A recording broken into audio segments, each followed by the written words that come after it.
Gênesis capítulo 37. Jacó ficou morando na terra de Canaã, onde o seu pai tinha vivido.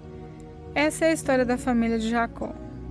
Quando José era um jovem de 17 anos, cuidava de ovelhas e das cabras junto com seus irmãos, os filhos de Bilá, de Zilpa, que eram mulheres do seu pai, e José contava ao pai as coisas erradas que os seus irmãos faziam. Jacó já era velho quando José nasceu, e por isso ele o amava mais do que a todos os outros irmãos. Jacó mandou fazer para José uma túnica longa, de mangas compridas. Os irmãos viam que o pai amava mais o Jacó do que a eles, e por isso tinham ódio dele e eram grosseiros quando falavam com ele. Certa vez, José teve um sonho e contou aos seus irmãos. Aí é que ficaram com mais raiva dele, porque ele disse assim: "Escutem, que eu vou contar o sonho que tive. Sonhei que estávamos no campo amarrando feixes de trigo. De repente, o meu feixe ficou de pé e os feixes de vocês se colocaram em volta do meu e se curvaram diante dele. Então os irmãos perguntaram: quer dizer que você vai mesmo ser nosso rei e que vai mandar em nós? E ficaram com mais ódio dele ainda, por causa dos seus sonhos e do jeito que ele contava. Depois José sonhou outra vez e contou também esse sonho aos seus irmãos. Ele disse assim: eu tive outro sonho. Dessa vez o sol e a lua e 11 estrelas se curvaram diante de mim. Quando José contou esse sonho ao pai e aos irmãos, o pai o repreendeu e disse: o que quer dizer esse sonho que você teve? Por acaso a sua mãe, os seus irmãos e eu vamos nos ajoelhar diante de você e encostar o rosto no chão? Os irmãos de José tinham inveja dele, mas o seu pai ficou pensando no caso. Um dia, os irmãos de José levaram as ovelhas e as cabras do seu pai até os pastores que ficavam perto da cidade de Siquém. Então Jacó disse a José: vem cá, vou mandar você até Siquém, onde os seus irmãos estão cuidando das ovelhas e das cabras. Estou pronto para ir, respondeu José. Jacó disse: vá lá e veja se os seus irmãos e os animais vão bem e me traga notícias. Então, dali, do vale de Hebrom, Jacó mandou que José fosse até Siquém, e ele foi. Quando chegou lá, ele foi andando pelo campo. Aí um homem o viu e perguntou: o que você está procurando? Estou procurando meus irmãos, respondeu José. Eles estão por aí, em algum pasto, cuidando das ovelhas e das cabras. O senhor sabe aonde foram? O homem respondeu: eles já foram embora daqui. Eu ouvi quando disseram que iam para Dotã. Aí José foi procurar os seus irmãos e os achou em Dotã. Eles viram José de longe e, antes que chegasse perto, começaram a fazer planos para matá-lo. Eles disseram: vem lá o sonhador, venham, vamos matá-lo agora. Depois jogaremos o corpo num poço seco e diremos que um animal selvagem o devorou. Assim veremos no que vão dar os sonhos dele. Quando Rúben ouviu isso, quis salvá-lo dos seus irmãos e disse: não vamos matá-lo.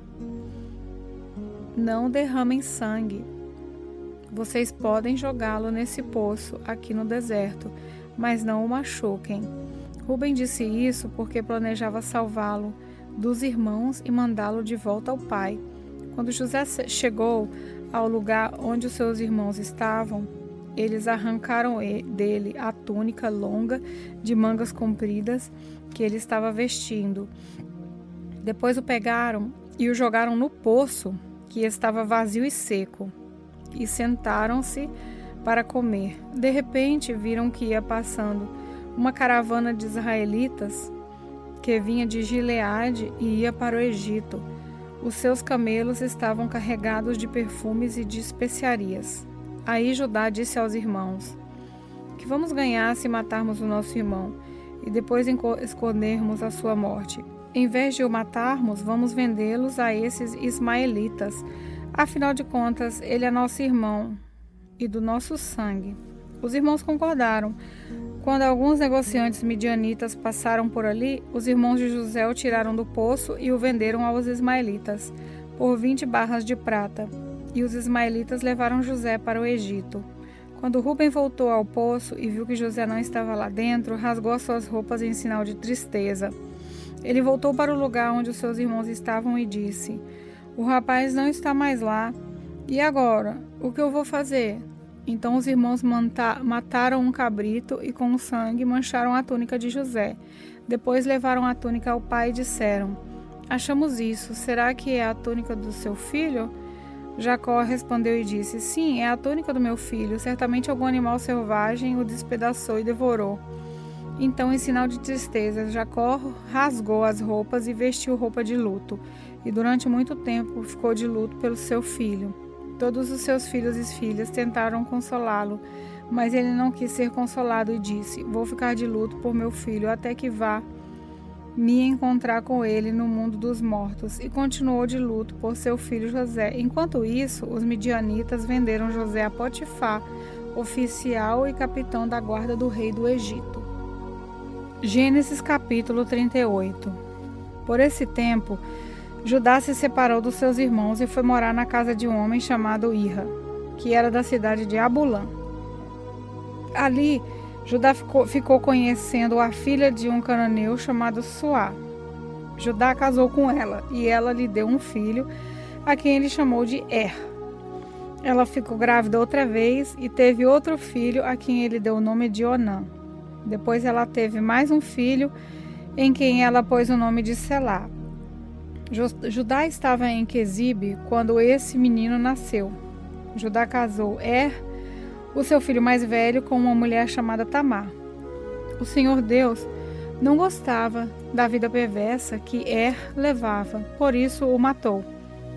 Então Judá disse a Onã: "Vá e tenha relações com a viúva do seu irmão. Assim você cumprirá o seu dever de cunhado, para que o seu irmão tenha descendentes por meio de você."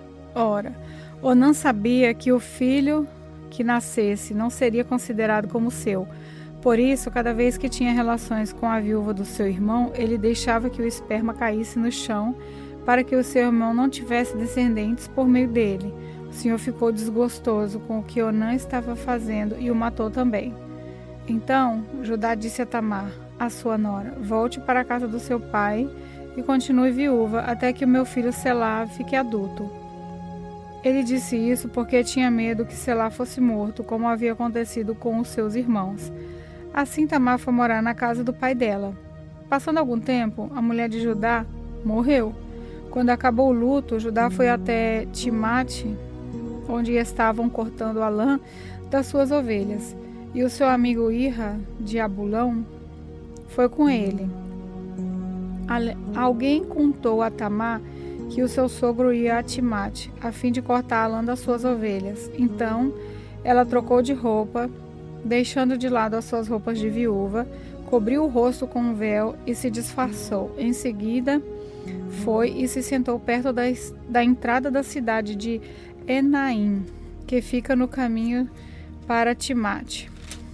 Ela fez isso porque sabia muito bem que Selá já era homem feito, mas Judá não havia mandado que ele casasse com ela. Quando Judá a viu, pensou que era uma prostituta, pois ela estava com o rosto coberto. Ele foi falar com ela na beira do caminho, sem saber que era sua nora. Ele disse: "Você quer ir para a cama comigo?" Ela perguntou: "Quanto é que você me paga?" Ele respondeu: "Eu tenho um cabrito do meu rebanho, está bem?" Disse ela: "Mas deixe alguma coisa comigo como garantia que você vai mandar o cabrito." Judá perguntou: "O que você quer que eu deixe?" Ela respondeu: "O seu sinete com o cordão e também o bastão que você tem na mão." Então Judá entregou os objetos. Ela teve relação com ele e ela ficou grávida. Tamar voltou para casa, tirou o véu e vestiu as roupas de viúva. Mais tarde, Judá mandou o seu amigo Ira levar o cabrito e trazer de volta os objetos que havia deixado com ela, mas Ira não a encontrou. Ele perguntou aos homens de Enaim se sabiam onde estava a prostituta que costumava ficar na beira da estrada. Aqui não esteve nenhuma prostituta, foi a resposta deles. E Rá voltou e disse a Judá: Não encontrei a mulher, e os homens do lugar disseram que ali nunca havia estado nenhuma prostituta.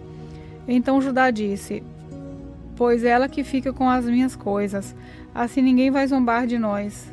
Eu mandei o cabrito, mas você não encontrou a mulher. Passado uns 3 meses, foram dizer a Judá: A sua nora agiu como prostituta e agora está grávida. Aí Judá disse: Tragam essa mulher para fora, a fim de ser queimada.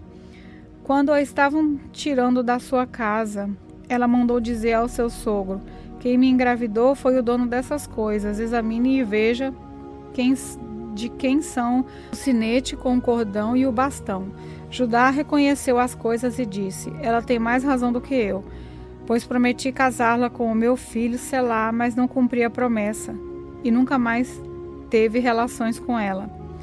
Na hora de Tamar dar à luz, descobriram que ia ser gêmeos. Quando ela estava no trabalho de parto, um dos gêmeos pôs uma das mãos para fora. A parteira pegou uma fita vermelha e amarrou na mão dele e disse: Esse saiu primeiro. Mas ele puxou a mão e o irmão gêmeo nasceu primeiro. Então a parteira disse: Como você abriu o caminho, e puseram nele o nome de Pérez. Depois nasceu outro, o que estava com a tira vermelha amarrada na mão, e ele recebeu o nome de Será. Gênesis capítulo 39. José foi levado para o Egito, onde os ismaelitas o venderam a um egípcio chamado Potifar, um oficial que era o capitão da guarda do palácio.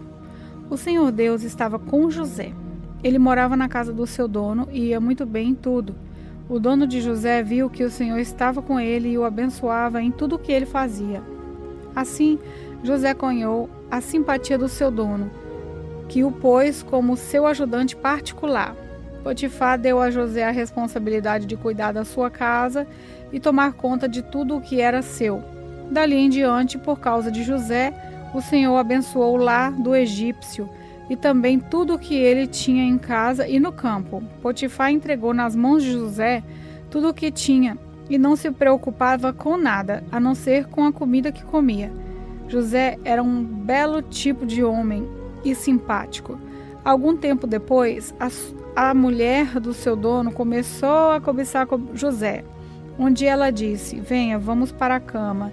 Ele recusou, dizendo: Escute, o meu dono não precisa se preocupar com nada nessa casa, pois eu estou aqui. Ele me pôs como responsável por tudo o que tem.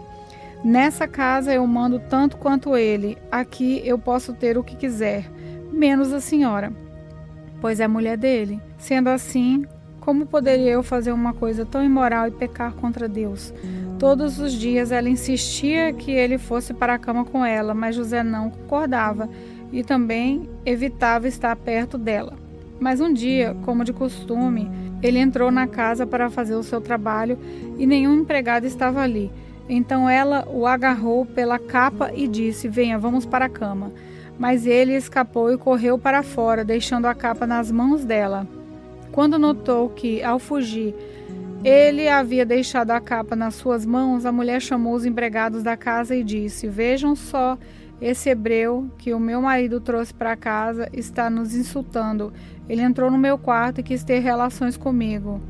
Mas eu gritei o mais alto que pude. Logo que comecei a gritar bem alto, ele fugiu, deixando a sua capa no meu quarto.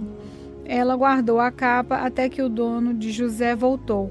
Aí contou a mesma história assim: Esse escravo hebreu que você trouxe para casa entrou no meu quarto e quis abusar de mim. Mas eu gritei bem alto e ele correu para fora, deixando a sua capa no meu quarto. Veja só de que jeito o seu escravo me tratou. Quando ouviu essa história, o dono de José ficou com muita raiva. Ele agarrou José e pôs na cadeia, onde ficavam os presos do rei.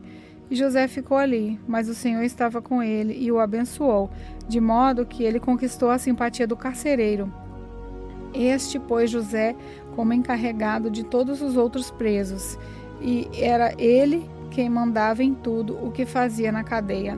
O carcereiro não se preocupava com nada do que estava entregue a José, pois o Senhor estava com ele e o abençoava em tudo o que fazia.